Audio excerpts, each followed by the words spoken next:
Good morning. Hello, good morning, everybody. We're going to start with a short delay, but I hope this session is going to be very interesting for you. We have 3 speakers today working in this sector who link sustainability issues together with investment in real estate and the development of cities.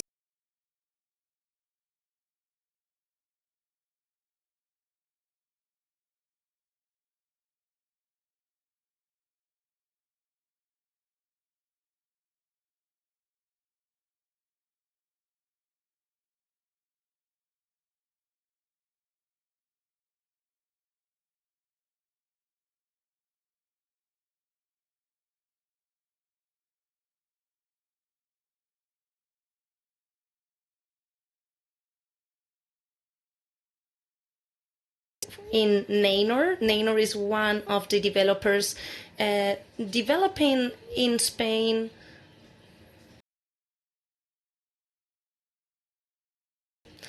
probably one of the most since the beginning. Neinor was especially focused on sustainability, and his contribution to develop better cities is going to be really relevant. He will tell us about it.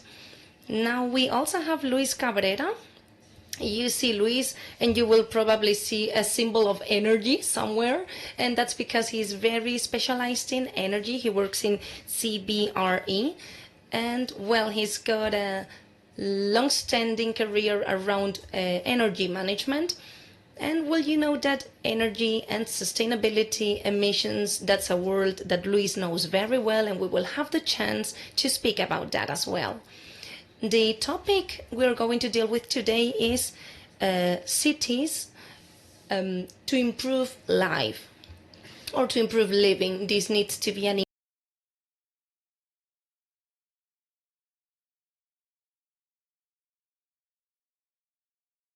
70% of the population in Spain is in cities of more than 50,000 inhabitants. And this has a great impact, mainly because that's the trend. The trend is for the cities to continue growing. And that's something we need to bear in mind for the kinds of problems that we may have. For example, demographic problems, mobility problems, health issues. And I think there are many different things, and throughout this hour we're going to be together. We will be able to discuss each of these problems and how, from the real estate companies and from this sector, how can they provide solutions to all these kinds of aspects.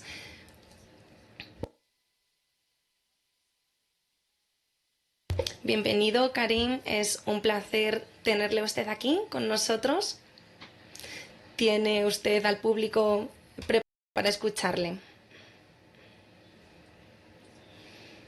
Bueno, es realmente un placer volver a Barcelona. Estuve ya hace 10 años y me ha encantado ver los distintos cambios que ha habido. Muchísimas gracias también a los traductores. Si alguno necesita escuchar mi presentación en español, me llamo Karim, vivo en Dubái desde hace 4 años. Siempre he vivido en países árabes y me gustaría hoy compartir con ustedes una buena historia, una historia bonita. Hay muchas historias tristes o negativas en el mundo, pero ahora lo que quiero es mostraros cómo podemos crear ciudades y desde nuestro sector ayudar con la sostenibilidad.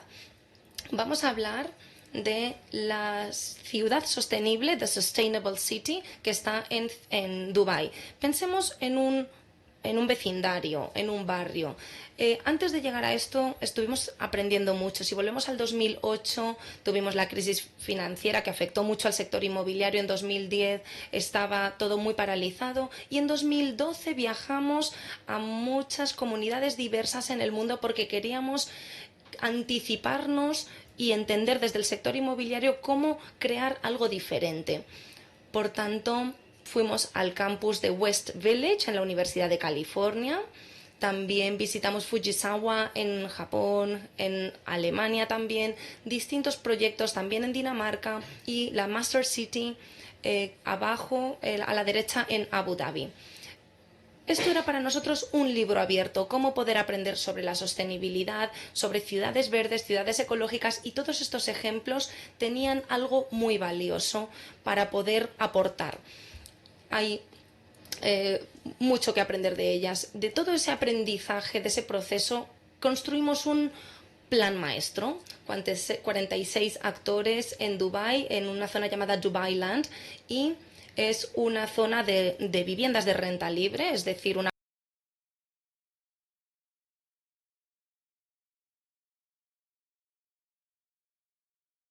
empresa es Diamond Developers, como lo pueden ver en la parte superior derecha de la imagen, y llevábamos construyendo desde 2004 viviendas, digamos, habituales. Y ahora en los barrios y en las ciudades sostenibles. Y esto trata muy bien o lidia muy bien con el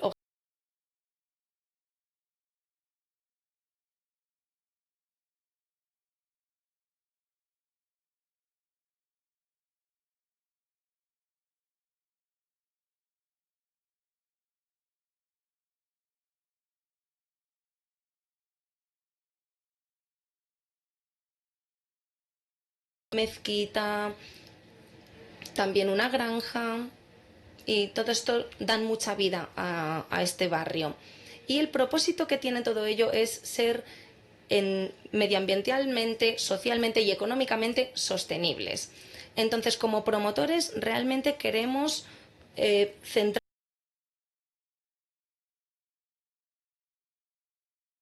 medioambientales y también que seamos viables económicamente. Si logramos estos tres objetivos, podemos reclamar que somos sostenibles, que es nuestro objetivo último.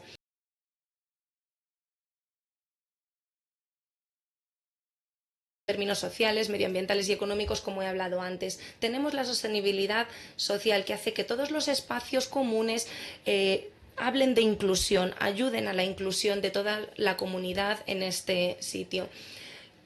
Tenemos que demostrar y explicar cómo se apoya la felicidad, cómo podemos hacer que la gente esté contenta, pues mediante el bienestar, el deporte, los mercados, los juegos, por ejemplo, el acceso a una granja.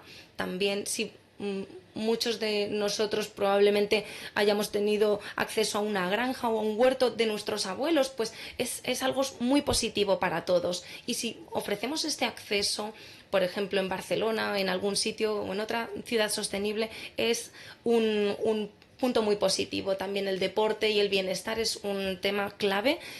Cada vez se habla más de la obesidad, de las enfermedades, de tensión arterial, y por eso es importante que las personas tengan una vida proactiva. Es muy fácil tener una vida sedentaria en las ciudades, por tanto tenemos que ayudar y ofrecer instalaciones para que las personas puedan tener este tipo de vida más activa.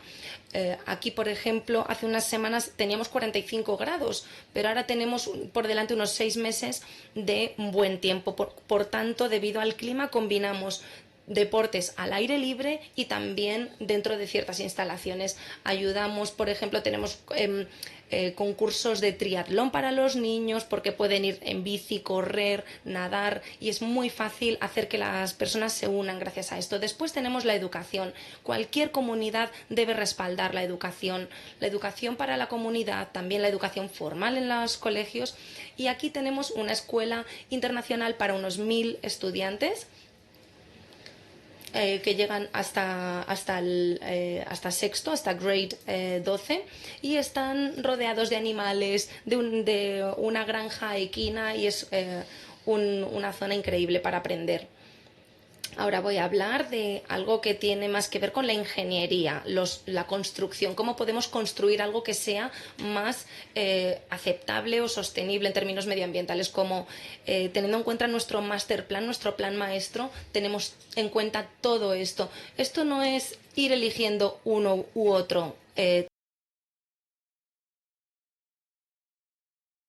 Energía, del agua, de los materiales de construcción, de los productos, de la movilidad, tanto dentro del barrio como fuera, hacia otras partes de la ciudad, y la gestión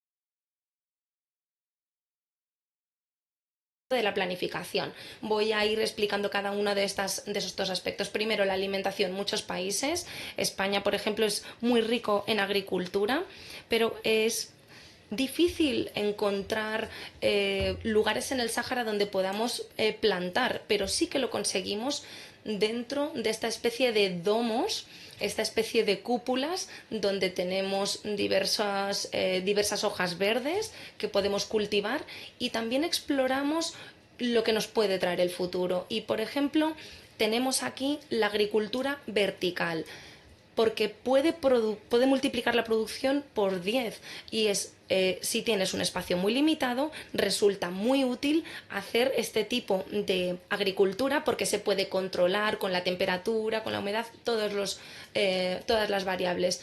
Aquí tenemos todos los brotes verdes que pueden encontrar en su ensalada, los podemos plantar aquí.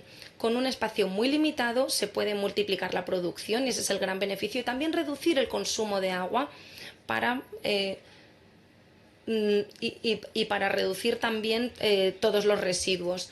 Hace falta mucha energía para la refrigeración, etcétera, y nosotros tenemos esta especie de domos para hacerlo. Vamos a pasar a la energía ahora.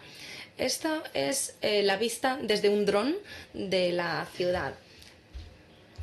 Como podrán comprobar, tenemos aquí paneles solares en toda la comunidad, pero antes de hablar de energía renovable, para ser un promotor de cero energía, que es una cosa que requiere el Acuerdo de París, todos debemos pasar o movernos hacia un desarrollo o una construcción de ciudades de cero, que sea cero. Lograrlo, ya no es física cuántica, hay que intentar lograr eficiencia energética, y después lo segundo que hay que hacer es producir energía renovable del viento, del sol, de la sal, lo que pueda ofrecer cada país. Y cuando estos dos encuentran un equilibrio, mi consumo y mi producción, logro el objetivo de cero gasto energético.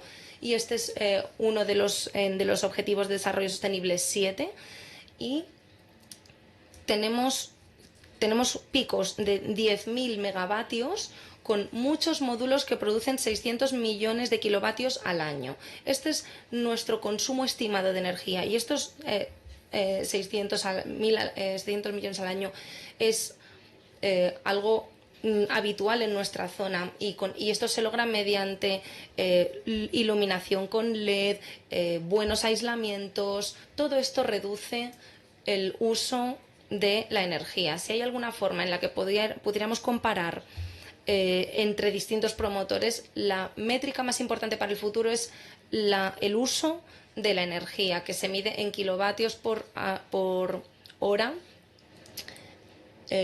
por metro cuadrado por año. Y estos son los valores que tenemos. En Dubái la media está en unos 300 hasta hace poco. Después empezaron a publicarse los estándares de construcciones ecológicas, y se ha logrado 170, y nosotros hemos logrado llegar a 100, con lo cual estamos por debajo de los estándares marcados. Y esto nos muestra la intensidad de uso para una vila, para una de las viviendas, porque, incluso incluso en viviendas sostenibles tenemos personas que no están tan concienciadas con la sostenibilidad, y aún así logramos un 100. Y tenemos que intentar reducir esto lo máximo posible. La mediana tiene que bajar, y partiendo de esta experiencia, nuestro siguiente desarrollo es 82, es el objetivo que queremos alcanzar, que sea de 82. En Alemania, con los nuevos promotores, es 50, pero son unos estándares muy recientes. No tengo los de España, pero probablemente ronden los 200, dependiendo del tipo de construcción, por supuesto. Ahora vamos a hablar del agua. Toda el agua que recibimos en Dubái está desalinada. Requiere mucha energía desalinizar, con lo cual lo utilizamos e intentamos conservarla. Esto es lo que podemos ver con las aplicaciones que aparecen aquí, y todos esos drenajes se van tratando y se utilizan para el paisajismo. También estudiamos las tecnologías del futuro y ver cómo podemos recabar o recoger el agua para para beber el agua potable, pues ya no se utiliza el agua embotellada, se utiliza agua filtrada y se puede generar el agua potable a partir de la humedad. También los materiales, aquí intentamos innovar, pero hay mucho trabajo por delante porque no tenemos acceso a los recursos que aquí, por ejemplo, en España pueden tener acceso. Hay materia prima como el corcho, por ejemplo. Lo que quiero mostrar es que el método de construcción reduce la huella de carbono y los residuos que generan. Si vemos los valores que hemos logrado, esta es la transmisión de calor entre paredes y aquí utilizamos los estándares de las construcciones ecológicas que tenemos en Dubái. Aquí, por ejemplo, tenemos un valor de 2 y en otros casos tenemos de 1,3, es decir, que los materiales pueden ser más eficientes. No tenemos que quedarnos en el estándar, tenemos que ser incluso más eficientes. Pero bueno, hay mucho trabajo por delante cuando hablamos de este tipo de energía porque reduce la huella de carbono de las viviendas y ese es el mayor reto para todos nosotros. En lo que respecta a la movilidad, tenemos transportes de cero emisiones, tenemos bicicletas, tenemos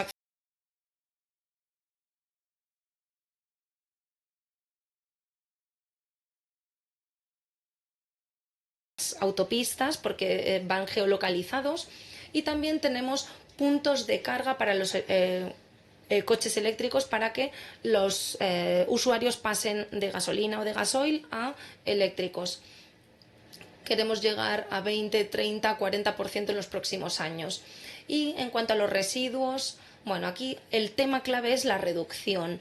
Hablamos de la separación, del reciclaje, pero eso no es suficiente. Es que producimos demasiado residuo y ese es el problema. La cuestión es cómo podemos reducir con nuestras elecciones o con nuestro comportamiento a la hora de hacer compras. Si reducimos los residuos, se puede hacer en todas partes, fuera y dentro de casa, conectándonos con vehículos eléctricos. Tenemos puntos para, por ejemplo, para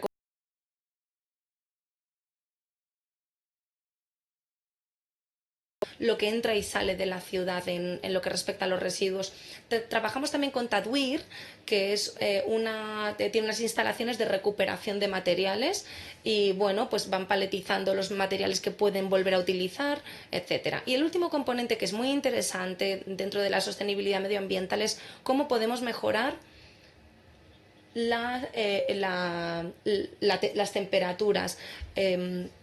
En nuestro caso, en un país tan cálido, queremos modificar el microclima y esa es la temperatura ambiente exterior.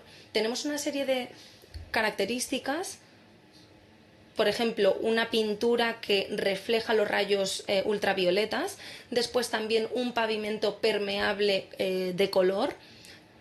Tenemos los vientos que vienen del noreste en Dubái, que se llaman Bargel, y tenemos una especie de arterias que entran y que están orientadas al noroeste por este viento.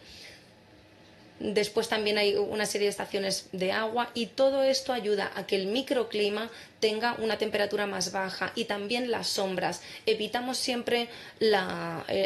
el sol. En el sur de España creo que también se evita el sol, quizá no tanto en el norte, pero esto es un tema del clima. Y por último, todo esto tiene que tener un sentido comercial, si no, no estaríamos aquí. Esta tabla nos muestra los ahorros para los usuarios finales. Cuando se vende, por ejemplo, una vivienda, estas son las cifras que podemos compartir. Por ejemplo, una vivienda de 3 habitaciones. Hay un número abajo que dice 6.300. Ese es el dinero que se puede ahorrar viviendo en esta vivienda.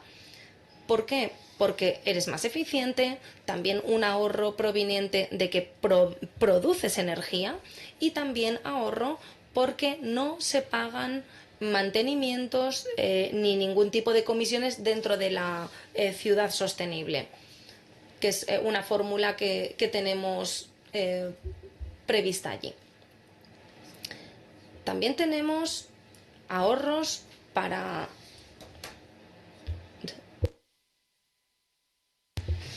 se paga normalmente mucho dinero por la electricidad y en nuestro caso los promotores tienen estas zonas de aparcamiento que están cubiertas de módulos de energía solar. Y aquí se genera dinero por el ahorro y la generación de energía. Y en 2017 conseguimos compensar el 80% de todo nuestro consumo. Todo nuestro consumo es la iluminación de las calles, la mezquita, los parques, los vehículos eléctricos. Todo eso se compensó en un 80%, y el año que viene creemos que vamos a llegar al 100%. Con lo cual, esto es un incentivo económico para el promotor, no solamente para el usuario final, sino también para el promotor que gestiona esa parcela.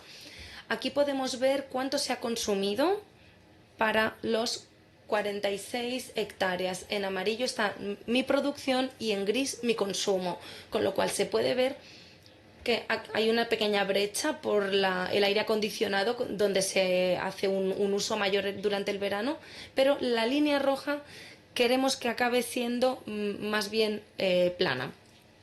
Así que estos son los valores reales. Y en cuanto a la supervisión, ¿cómo se hace la monitorización?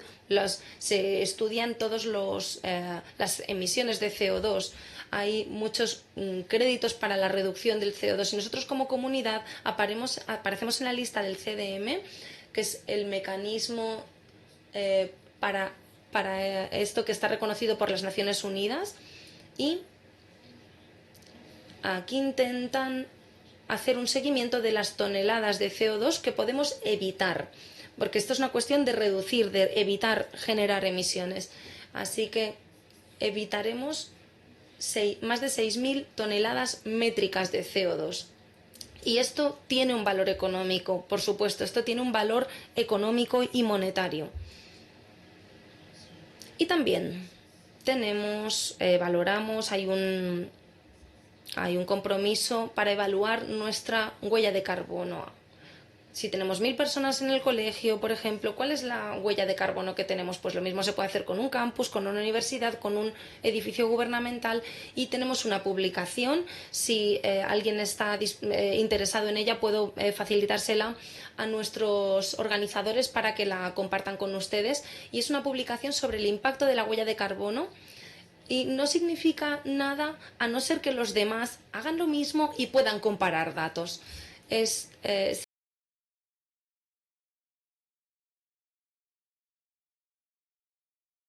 Y voy a contarles quiénes somos. Somos un laboratorio viviente, un laboratorio vivo, con lo que significa que seguimos probando,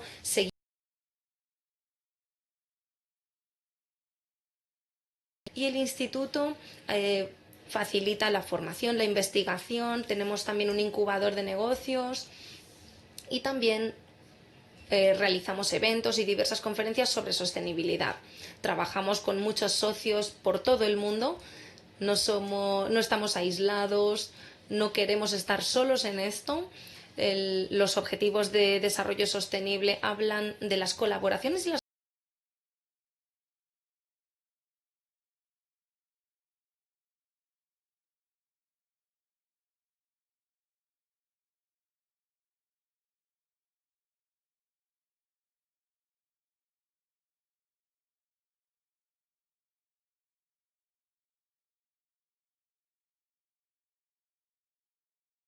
a ustedes de este tema. Lo importante es compartir los valores y las cifras, con lo cual tenemos este panel de control que se actualiza cada mes y que comunica el rendimiento de la ciudad con todos los parámetros: el agua, la energía, la movilidad, todos los parámetros, el ahorro de CO2, datos demográficos. Tenemos 64 nacionalidades en la ciudad sostenible, porque es una especie de microuniverso en Dubái. También deportes, salud, bienestar, deporte, visitantes. Tenemos más de 5.000 visitantes en la ciudad cada año, que vienen a aprender, compartir, mostrar su interés por asociarse con nosotros, etcétera.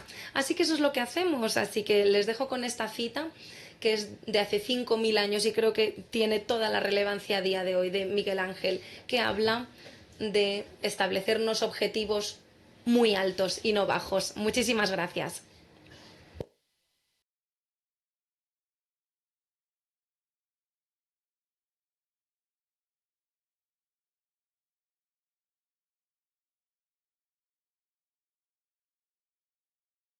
es un buen laboratorio. Entonces, sí.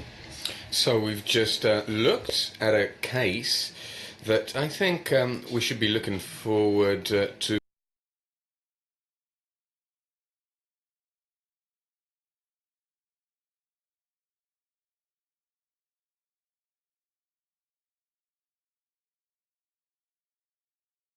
same extent. Lucas, what do you think about that at Naynor? What can your contribution to the sector be? What's Naynor's vision to achieve a more sustainable city for the benefit of the people, really, because this is what it's all about? Well, sustainability is in our DNA. We're extremely committed to sustainability.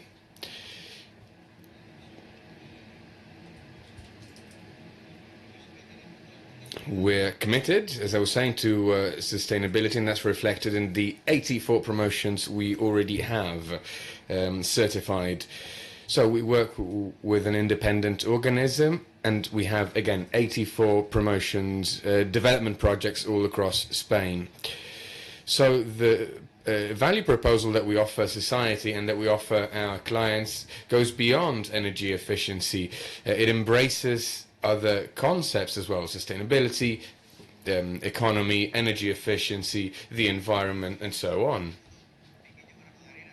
So that's our little contribution to the development of new cities. It's sustainability. That's not something we're saying. Priam says it because we cooperate with them, and they're an external body to us, and I think everybody can give their own contribution. I think, as Karim said, and he was right to say so, the great challenge of the sector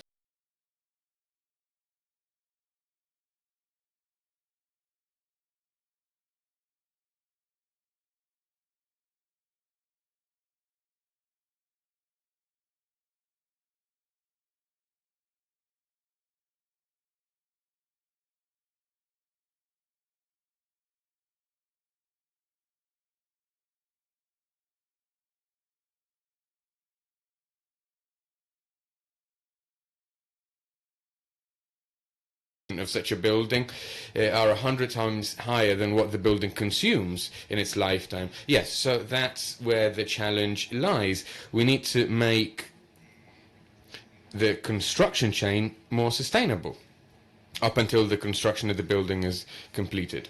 Lewis, what's your opinion at CBRE?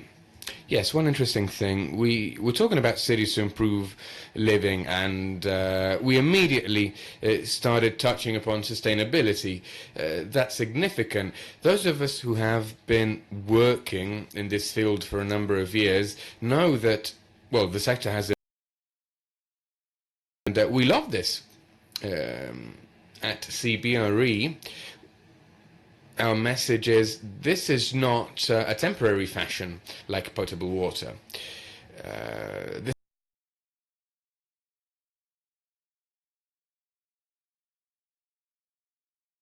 sustainable. So, tying on to what Lucas said regarding challenges, our challenge, and I think it's an important one, something we try to work towards along with our clients, is this. In the real estate sector, we treat assets in a very isolated manner. Office buildings, residential buildings, corporate centres, shopping centres, and so on. The challenge here is to break down these barriers, work alongside the public sector, and start developing city-scale projects that can help us have an actual impact on carbon emissions. We want to have an impact on climate change. We want to reduce our footprint. So we have a number of energy-related projects underway, and they're very, very interesting. Karim talked about the new designs in cities, and we also have a few interesting projects in that regard. We work intensely on energy efficiency, on water footprint, and I think we should also focus on mobility, sustainable mobility.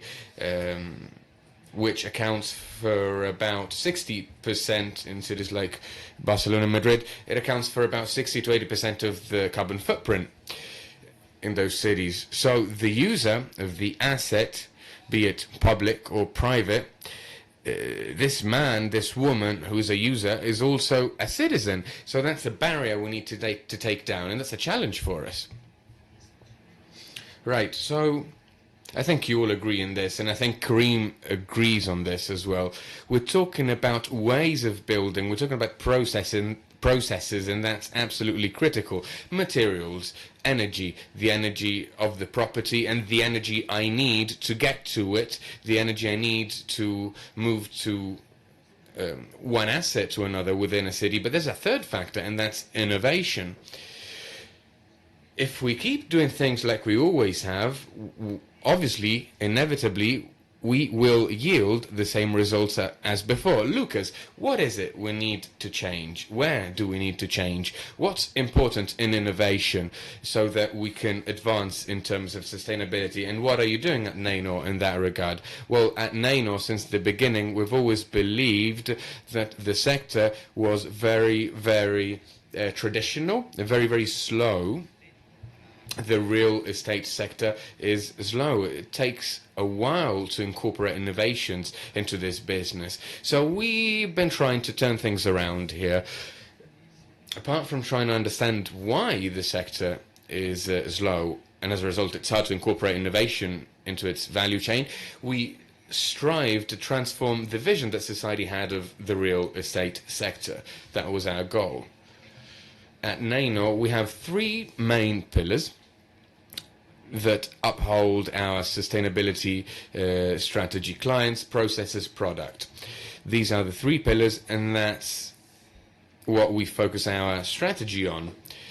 Our strategy is always short-term, medium-term, long-term. We could be talking about horizons, if you will. And we have created some corporate entrepreneurship tools that allow us to work to these deadlines. So in the short terms, we have a few processes that allow us to improve on a daily basis, which is an important requirement for all companies. In the medium term, well, we tackle that through entrepreneurship. We have a platform called Neinor Lab, and we work through this with our employees, because who better than the employees of a company, because they're the ones who deal with clients, for proposing innovation. And finally, the so-called stratosphere of our strategy, so the long term, is our startup accelerator. Again, this sector is extremely, extremely slow, and entrepreneurs feel very comfortable in this world of disruption. There is a lot of synergy between the corporate world and the world of entrepreneurs.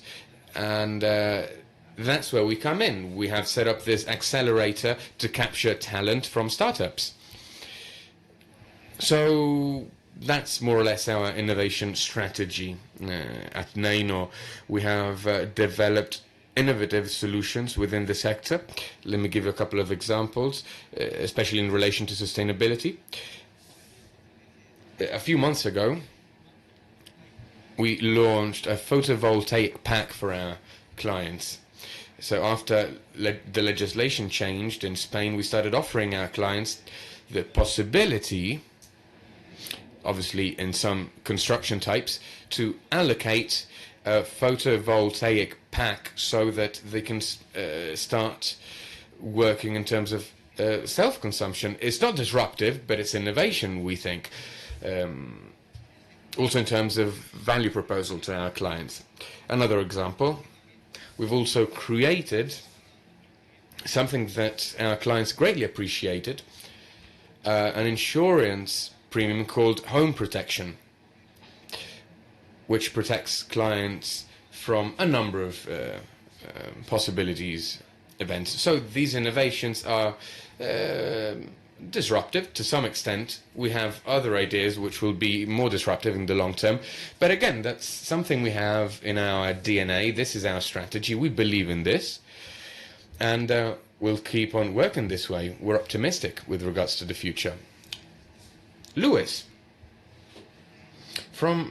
At CBRE, rather, what kind of innovation do you think will be able to contribute the most value, and what are you currently working on? Well, I think there are two scenarios here.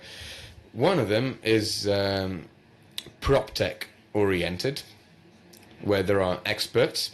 There's a special area that is dedicated to this. We have digital solutions, for example, that we implement in our business, not in startups. So we're getting some kind of financial return from the implementation of these solutions.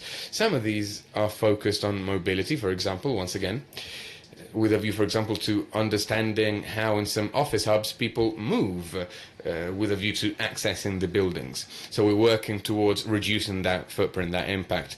And in terms of energy consumption, dashboards like Karim showed us, there's a lot to do with dashboards. For example, we can monitor a number of factors at CBRE, as you know, with the largest asset manager in Spain, so we have that capability. But there's a whole other world to explore, and we're very passionate about it, and that's something that you briefly mentioned earlier, and that's how we do things, and that's dependent on how people act in their day-to-day life. Let me give you a silly example, if you will, of something that we're doing.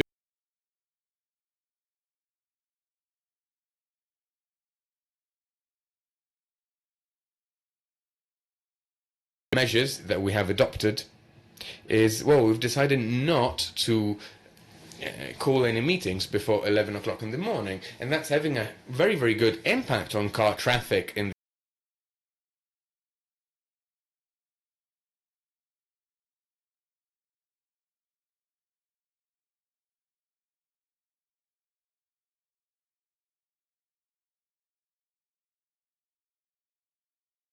working from home with your laptop. And along the same line, we're offering our clients yet another option.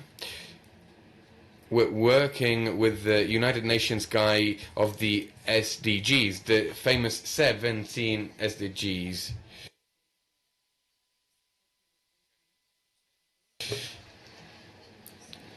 Karim, usted ha hablado del número 11, 7 y 10. Desarrollo sostenible. Usted en su presentación incluyó el número 11 de ciudades sostenibles. Claro que es un objetivo muy comprensivo. ¿Y qué más? Bueno, si puedo añadir algo sobre emisiones, el desafío de los promotores al trabajar con arquitectos y planificadores. Hemos hablado de emisiones ascendentes, emisiones descendentes, que son las personas que viven en sus casas, o sea, lavadoras, etcétera. Para el ascendente tenemos instrumentos, la mayoría de los cuales han desarrollado países europeos. Por ejemplo, existe un instrumento alemán llamado Gavi, usted lo conoce, me imagino, que es un análisis del ciclo de vida, y el concepto es este. Se hace referencia a la expectativa de vida de un edificio. El concepto es que al analizar el siguiente proyecto de promoción en 50 a 100 años, se hace un análisis completo del ciclo de vida sobre materiales, cemento, etcétera. Y luego, como constructor, obtenemos una huella, un número correspondiente a una huella. Así que sabemos cuál es el peligro de estas emisiones. En general, estas emisiones tienen un impacto muy, muy rápido. O sea, al año de construir un edificio, las emisiones son muy, muy altas. Y luego también hay emisiones muy bajas, pero a largo plazo. Así que este dashboard del que hemos hablado es muy útil para analizar, y esto es para todos, para los promotores y para los usuarios finales. Por ejemplo, el consumo de electricidad en mi casa en Dubái. Yo he actualizado el software y me ha ayudado mucho. Este también es un desafío para nosotros, los usuarios individuales. ¿Cómo pueden supervisar, comprender y equilibrar la carga de consumo? En ciudades como Barcelona, por ejemplo, se puede hacer, en Dubái se puede hacer. Y es un buen objetivo. Esto Esto para mí es un desafío importante en términos de emisiones y tiene que ver sobre todo con la divulgación. Aquí, por ejemplo, he visto que faltan referencias a la intensidad energética, al carbono. Tendría que ser obligatorio esto. A nivel de políticas, de legislación, los promotores, los agentes inmobiliarios no pueden limitarse a hablar, no sé, de metros cuadrados, de mapa del piso, etcétera. Tienen que hablar de sostenibilidad también para transformar el mercado de cara a alejarnos de esta visión actual. Pues, como sabe usted, la situación está evolucionando muy rápidamente. Existe un grupo de expertos, astrónomos, que tiene el objetivo de mejorar la finanza sostenible en Europa. Y en este documento de taxonomía de 500 páginas hay también un capítulo de inmobiliaria, donde se habla de manera alfamétrica de la sostenibilidad del sector inmobiliario, evaluando la manera de trabajar de pues los protocolos de trabajo de Europa, que es algo que usted ha mencionado en su presentación. Claro, el etiquetado de carbono. Hemos establecido un fondo de inversión registrado en el DIFC de Dubái, un fondo de inversión sostenible que posee recursos activos en la ciudad, vilas, escuelas, colegios, activos que llamamos activos SEED principales, que tienen un valor de casi 1.000 millones de dirham, casi 200 millones de euros, de edificios sostenibles. Y el objetivo de este fondo, que se hará público en el futuro, es de facilitar y alentar la inversión en los proyectos inmobiliarios sostenibles. Hoy en día, tú vas al banco y nada ha cambiado. Tenemos 3 empresas de calificación con las que hemos hablado, tradicionales, y según su calificación teníamos que elegir una de estas 3 empresas. Y la idea era que tener su calificación nos iba a ayudar a tener fondos la próxima vez que los hubiéramos necesitado. Eso tiene que cambiar. Por eso hemos creado este fondo de inversión sostenible. Pero hace falta trabajar mucho más. Hace falta que el sector bancario, que los legisladores pongan presión aquí para mover el capital de manera masiva. En Europa hay muchísimo capital que mueve de banco a banco, de país a país todos los días. Y este capital tenemos que moverlo hacia pues el sector inmobiliario, bueno, sostenible. Energías renovables, etcétera. Hemos hablado también de seguros. Última cosa que me gustaría añadir. Claro, y la legislación europea. Pues las compañías de seguros se están alejando de las inversiones intensivas en términos de carbono, del petróleo, porque son mercados de alto riesgo.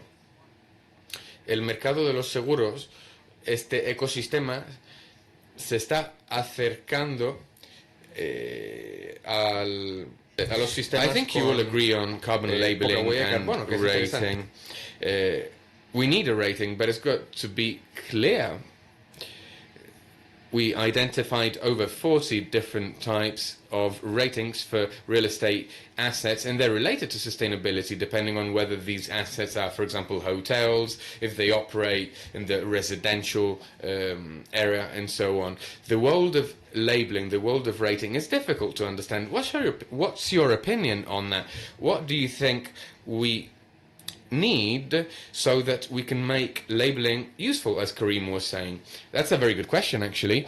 Before Karim started talking, we briefly mentioned it ourselves. At CBRE, we're currently conducting an internal reflection on the real value that we offer our clients through rating, especially non-mandatory ratings. So not only energy rating, which is necessary in Spain for every transaction, for example, for renting a building and so on.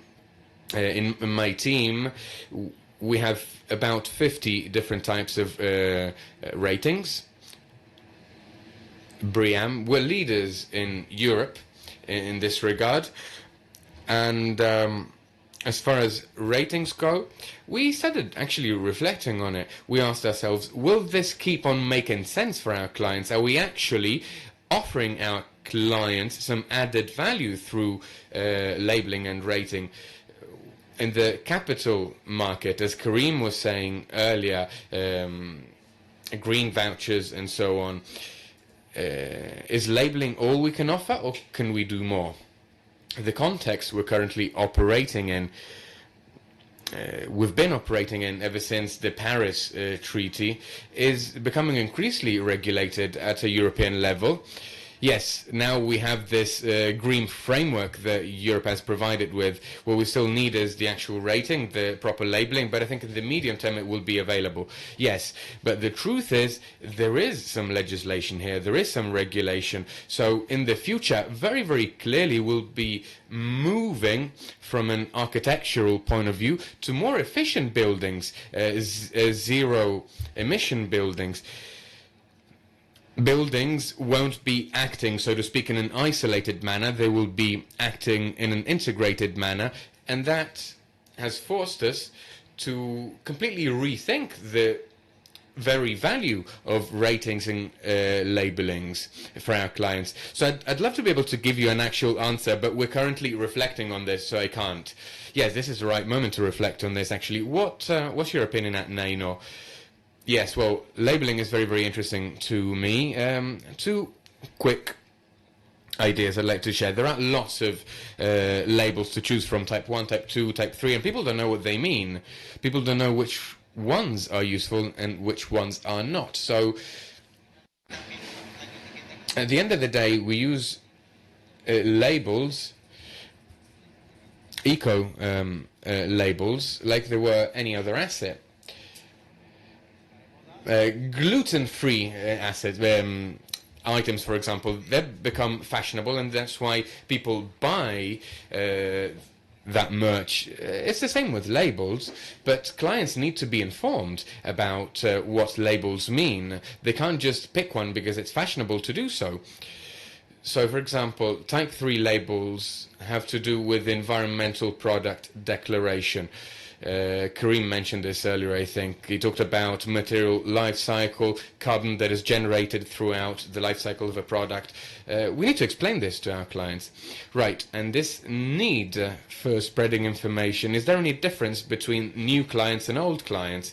Because, for example, at Deloitte, we have noticed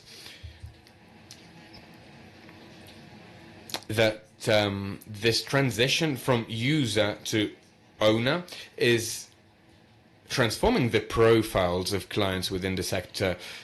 What do you think? How has your first contact with your clients changed over time? Well, in this market, I can tell you, we have noticed that clients have become more sophisticated in terms of sustainability and what they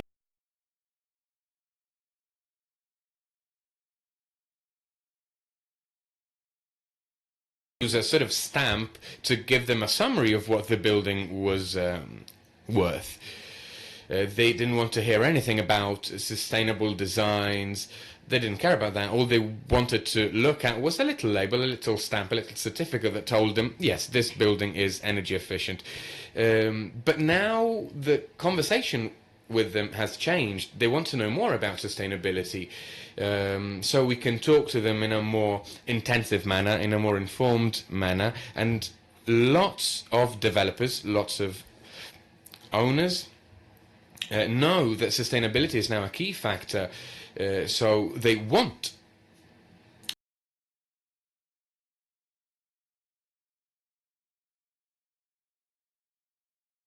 understand these certificates really, really well, because everybody wants to be energy efficient, but you need a term of comparison. If you've got an electric car, for example, if you want to buy an electric car, you need to think about whether there are lots of charge points around you and so on. And the same goes with buildings, but the market is being disrupted. This wouldn't happen 3 years ago. Yes, the same goes, for example, for car parks, right? That's a very interesting variable. But first, I'd like to talk about legislative stiffness, rigidity, barriers, so to speak. These barriers, as I said earlier, we need to take down.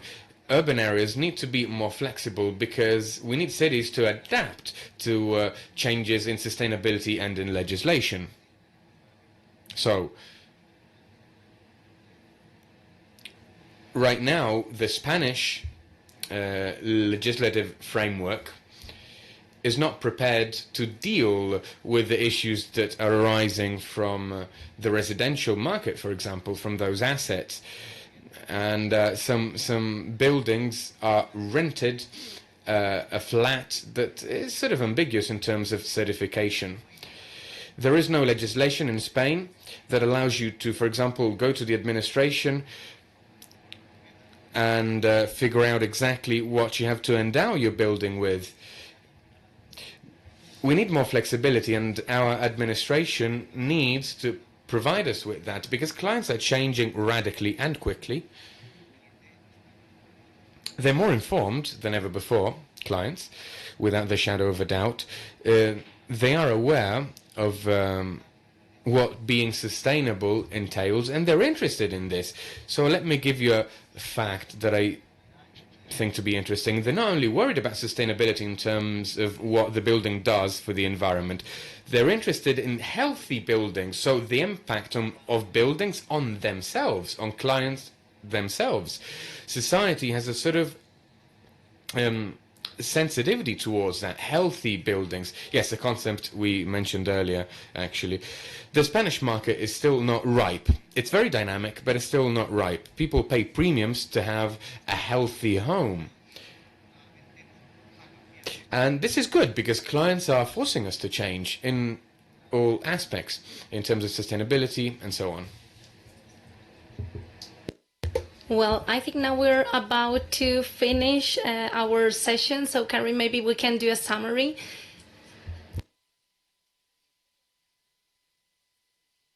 La principal recomendación que podría darnos, Karim, ¿cuál sería? Para mejorar la sostenibilidad.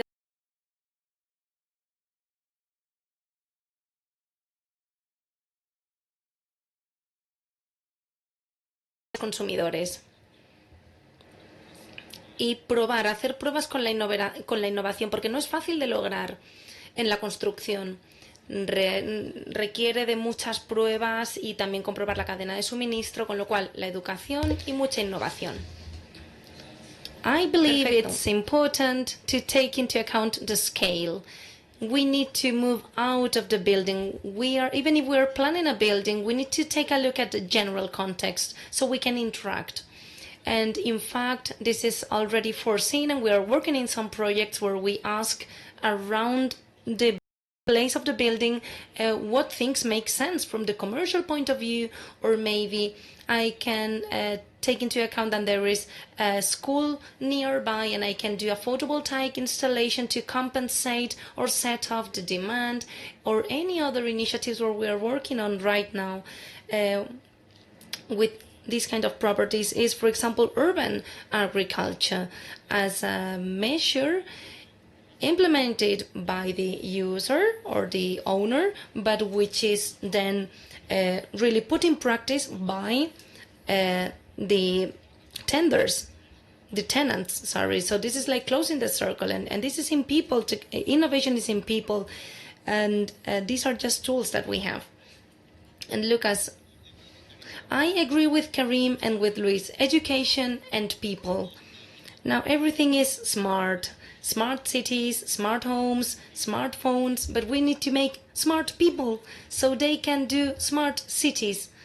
We need to train and educate people so that they really know and so that they can build sustainable cities. Well, great. I think the messages have been very clear. Almost all of us are going to live in 2030 in cities in Europe. I think we should, on a different day, maybe we should speak how to deal with the rest of the territory out of the cities and the urban areas. But companies are working on that. There is technology there. So training, education, and people. Thank you all. Thank you very much.